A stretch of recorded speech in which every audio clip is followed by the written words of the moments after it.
this is a wind change we're predicting, you need to get out. You don't know what you're coming up against. Some people have lost a lot.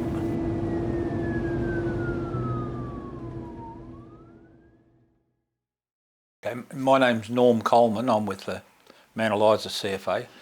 I had 6 deployments to Gippsland during that season. 1 deployment to New South Wales and a few other deployments around the state where we had breakouts in Rochester and a few other places like that. And each deployment, you're down there for 3 days fighting the fires. Not every day is at the fire front, and not every fire front is as big as the other. So probably 80% of the time you're at the fire front or close to it. As the driver, it's demanding from the point of view is you don't get a lot of sleep. It's like 38 degrees, 40 degrees. The roads are covered in debris. You're doing 100k an hour because you're a code one, you're in there to get up there in a hurry. So you're driving for a couple of hours, totally concentrated. You get there and you just go, it's exhausting. It's physically and mentally exhausting. When you go away, you don't necessarily have your own brigade members on the vehicle because it's generally summertime, so there's a lot going on. We need to have enough people here to cover this area, so you quickly have to assess their capabilities. If I was crew leader, I would ask them how long they've been in the service and what their capabilities are. Some might say, oh look, I've been in 12 months, and you have to watch them. Others might say, look, I've been in 20 years, so they're safe and you can put a bit more onto them.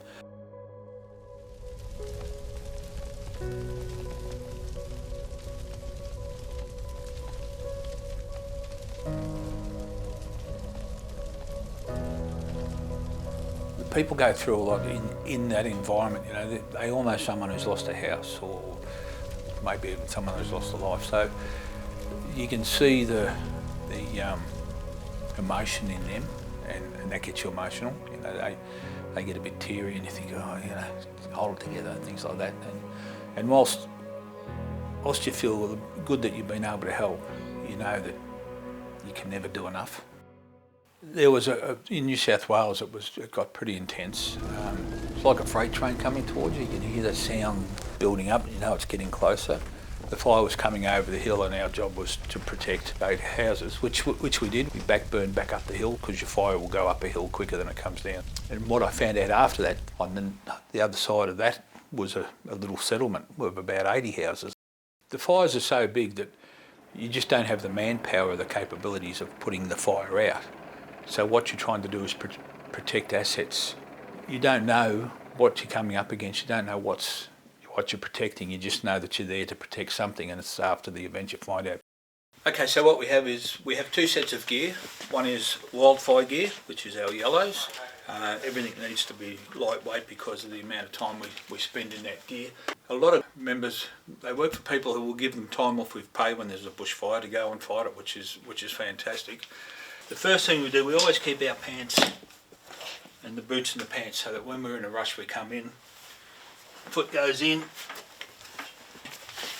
Some houses can't be saved, so what we do when we get to an area where the fire is heading to, we see what's salvageable and see what we've just got to let burn, because it's like triage in a hospital. You work out who you can save, who you can't save, because time's an issue, manpower's an issue. You can't save everything.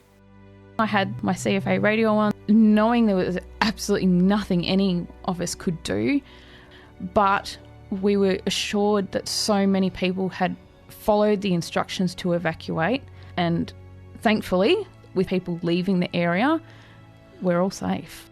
After each fire, there's a process of reviewing safety and reviewing everything, but safety is one of them.